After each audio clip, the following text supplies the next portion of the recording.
Айналым инспектор Дүйсенбаев орынға жетті міне 42 минутта хабарлама алған соң. 15-ші кварталдың 52-ші выделы. Қазіргі таңда міне өрт орын алған жағы берді.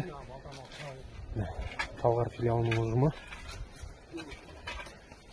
өрт сөндіру барысында.